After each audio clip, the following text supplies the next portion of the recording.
Chapter 2. Meeting Chairman Mao. In my role as the Dalai Lama, I was trying to mitigate the disaster for my people. On October 26, 1951, approximately 3,000 troops from the People's Liberation Army's 18th Route Army entered Lhasa. Soon after, a further large detachment of soldiers arrived, and combined with a large influx of horses, this led to a serious food shortage. Lhasa, in 1951, had a local population of just over 30,000, so one can imagine the impact of such a massive influx of Chinese troops in the city. This situation came to worsen further as thousands of Tibetans came as refugees from eastern Tibet.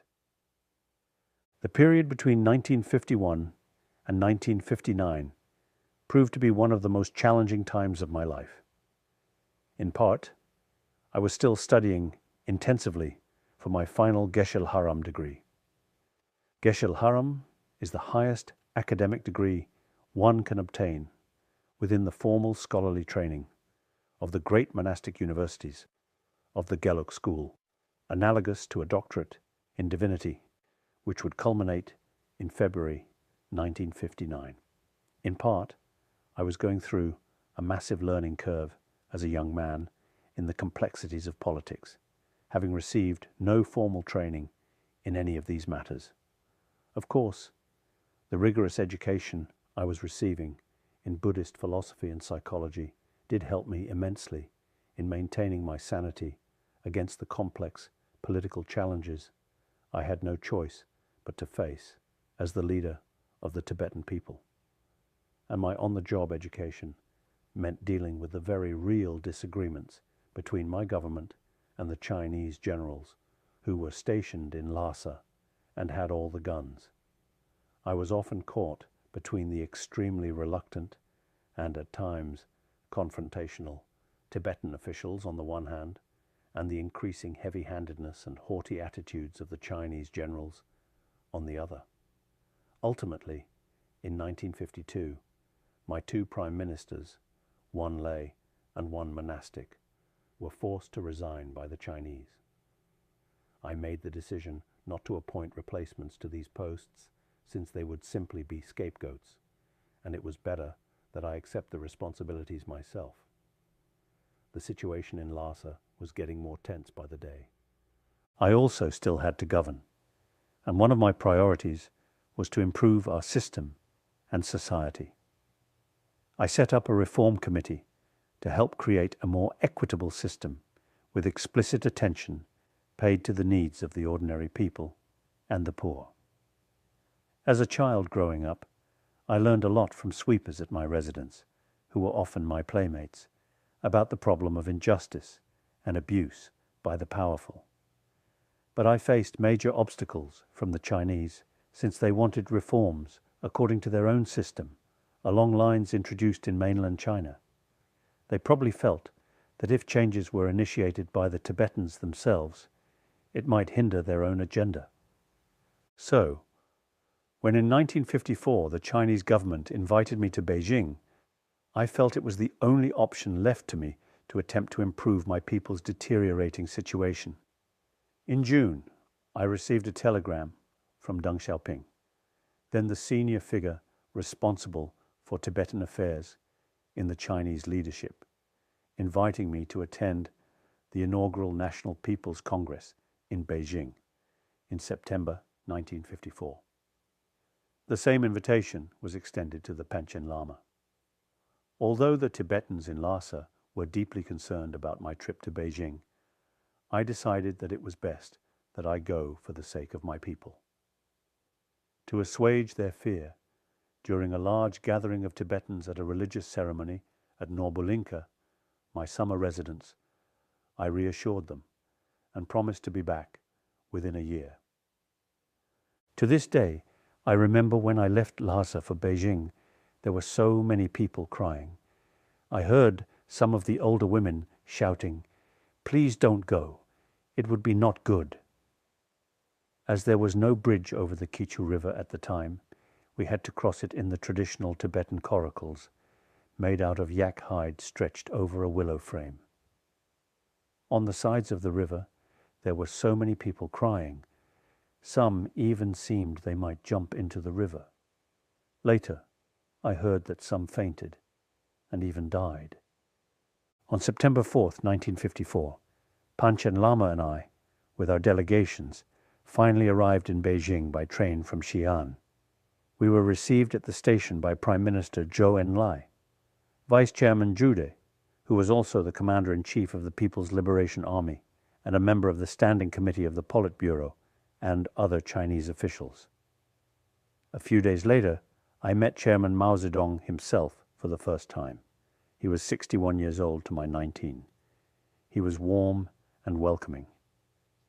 This meeting, joined by other top leaders, including Zhou Enlai and Liu Shaoqi, took place at the House of Reception, a former imperial garden adjacent to the Forbidden City, and later transformed into a compound that houses government offices as well as residences for senior leadership. The setting of this meeting was quite majestic, with its opulent imperial legacy unmistakable. Here we were, myself only 19 years old, and the Panchen Lama 16 years old, in a formal meeting with Chairman Mao himself, flanked by Communist China's most senior leaders. That we felt awed and somewhat nervous would be an understatement. At this first meeting, only Chairman Mao and I spoke. Mao said that he and the central government were very happy about my first visit to Beijing, and that the relationship between Chinese and Tibetans was very important. He also assured me that in the future, the central government would make great efforts to help develop Tibet. On my part, I responded to Mao, saying I was very happy to have the opportunity to meet him and other leaders of the Chinese Communist Party. The meeting lasted about an hour. As we left, Mao and other leaders accompanied us out of the house, and Mao himself opened the car door for me. As I was getting into the car, Mao shook my hand and said, "Your coming to Beijing is coming back to your own home. Whenever you come to Beijing, you can call on me. Don't be shy. If you need anything, just tell me directly." I came out of that meeting impressed with Mao and encouraged at the possibility that things could improve in Tibet. With me in the car was Phunsok Wangyal, a rare Tibetan communist, who was my official interpreter during my stay in Beijing. I was so relieved that this first meeting with Mao and other Chinese leaders went well. In fact, I hugged Phunsok Wangyal and told him that Mao was truly unlike anyone I had met. The success of this first meeting also reassured my Tibetan entourage, including especially my senior tutor, Ling Rinpoche, who had been feeling quite worried about me. Phunsok Wangyal was a true believer in communism in its original Marxist internationalist sense, and at the time he believed, later to his disappointment, that the Chinese communists also shared this internationalist vision of Marxism. Decades later, when Phunsok Wangyal was allowed to visit Europe, I was able to speak with him by phone. I asked him, "What happened to your dream of true socialism?" He just laughed. On September 16th, I addressed the First National People's Congress, noting that the draft Constitution of the People's Republic of China states, in particular, that all nationalities may draw up their rules governing the exercise of autonomy and separate regulations in accordance with the special features of the development, so that they can exercise full autonomy. By then, I had been made a vice president of the steering committee of the People's Republic of China. During my stay in Beijing, I had several meetings with Mao and other leaders, including Zhou Enlai and Deng Xiaoping. In Beijing, I was introduced to a number of senior international leaders as well, including the Indian Prime Minister Jawaharlal Nehru, the Soviet leader Nikita Khrushchev, and the Burmese Prime Minister U Nu. Whenever I had some free time, I also took classes from my senior tutor Ling Rinpoche on the philosophically dense insight section of Tsongkhapa's great treatise on the stages of the path to enlightenment. Technically, I was still a student, studying for my Geshe Laram exams. One memorable experience of my stay in Beijing included the conducting of a formal Buddhist teaching, in fact, an important initiation ceremony of a meditation practice known as Vajrabhairava to an assembly of Chinese Buddhists who were followers of Tibetan Buddhism. My translator at this teaching was the Chinese monk Fa Tsun, who informed me that he was working on a Tibetan translation of a major Buddhist philosophical text, great treatise on differentiation, Mahavibhasha, a 2nd century work extant only in Chinese translation. By then, Fa Tsun had already translated a major Tibetan work entitled The Great Treatise on the Stages of the Path to Enlightenment by the 14th century master Tsongkhapa. Then I went on an arranged tour of cities within China, such as Tianjin, to see the way in which the communist government had industrially developed the country. Phunsok Wangyal was assigned as my translator during this tour, and I was accompanied also by another communist cadre by the name of Liu Geping, a member of the ethnic Hui Muslim minority. I met many party members of different ranks, some veterans of the revolution, and many very sincere communists. Incidentally, one of these was Xi Zhongxun, father of the current Chinese leader Xi Jinping. He had an affable personality and seemed quite broad-minded. I really liked him. I was told that he treasured all his life a wristwatch I had given him at the time.